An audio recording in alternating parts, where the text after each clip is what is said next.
मैंने सुना कि आपकी आंसर राइटिंग बहुत स्ट्रांग है, तो ये स्ट्रांग कैसे हुई है और कैसे वर्क किया आपने उस पर? सर बहुत स्ट्रॉन्ग तो खैर मुझे नहीं पता, बट ये है कि हाँ, काम उस पर बहुत किया, मेहनत ज़रूर की। ओके। सो भिड़ते ही जब मैंने अपनी प्रिपरेशन खास करके सेकंड अटेम्प्ट के लिए, when it was July 2017, I was very clear कि आंसर राइटिंग तो भैया करनी ही है, कुछ भी हो जाए। तो भिड़ते ही मैंने डेली आंसर राइटिंग चालू किया। तो जो करंट अफेयर्स में पढ़ता था उनके बेसिस पे 3 क्वेश्चन रोज सॉल्व करता था, ताकि एटलीस्ट एक चालू तो हो, प्रोसेस चालू तो हो, समझ में तो आए कि किस तरीके से लिखना है। फिर उसके बाद I switched on to full 3 hour test. मुझे कभी भी वो वाला डर नहीं रहा। In fact I have seen many of my fellow aspirants, सबके दिमाग में बस एक डर रहता है कि हम अभी लिख नहीं सकते, कहाँ से लिख देंगे 3 घंटे का पूरा पेपर, प्री के बाद देखते हैं, अभी तो उतनी ज्ञान ही नहीं है, उतना कहाँ से कर पाएंगे। वो जब इनर्शिया आपके दिमाग से एक बार हट जाएगा ना, मेरे हिसाब से half of the battle is one. तो वो एकदम ही स्टार्टिंग में ही नहीं था, और जो भी मैं टॉपिक करता था उस पर पूरा टेस्ट लिखता था। ओके। सो वो भिड़ते ही मैंने वो दिमाग से डर निकाल दिया, and that work.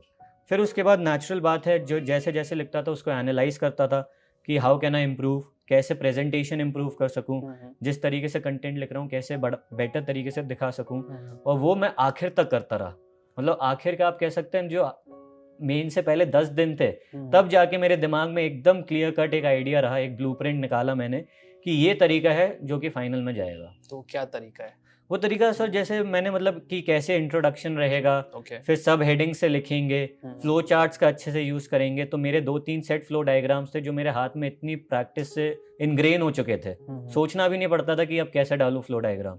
Schematic diagrams का यूज, आइकन्स और इन सब के साथ थोड़ी बहुत मैंने अपनी डिजाइन की भी यूज किया वहाँ पे, है ना। और कंक्लूड किस तरीके से करना है, तो वो दिमाग में एक आइडिया आ गया और उसको प्रैक्टिस से इतना डेवलप कर लिया कि वही जाके फाइनल पेपर में पूरा आजमाया। सो अक्षित, एक बहुत ही कॉमन क्वेश्चन है कि जो है आंसर्स हम पैराग्राफ में लिखें या पॉइंट्स में लिखें, तो आपका क्या मानना है इसमें? तो मेरे हिसाब से पॉइंट्स में लिखना चाहिए, बिकॉज एग्जामिनर के पॉइंट ऑफ व्यू से आप एक बार सोचिए, पैराग्राफ पढ़ना to go through it is difficult for him and he has to check so many copies. तो इसलिए पॉइंट वाइज आप जो है ज़्यादा अच्छे तरीके से कंसाइज मैनर में अपनी बात रख सकते हैं। And I believe for general studies point wise is the way to go along with flow diagrams and schematics. Okay. So उसमें आप इंट्रोडक्शन कंक्लूजन देते थे और उसके बीच में पॉइंट्स देते थे? बिल्कुल, इंट्रोडक्शन तो ऑब्वियसली आपका 2-3 लाइन में हो जाएगा, एंड फिर उसके बाद जो भी आपको टॉप जो पार्ट्स एग्जामिनर ने पूछे हैं उनको एड्रेस करने के लिए सबसे पहले सब हेडिंग लिख दी। सो सपोज से आपको कोई इश्यूज बताने हैं रिलेटेड टू दैट, सो सब हेडिंग में लिखा इश्यूज। फिर उसके नीचे या तो पॉइंट वाइज तरीके से बता दिया, या फ्लो डायग्राम में बता दिया, या स्कीमेटिक में।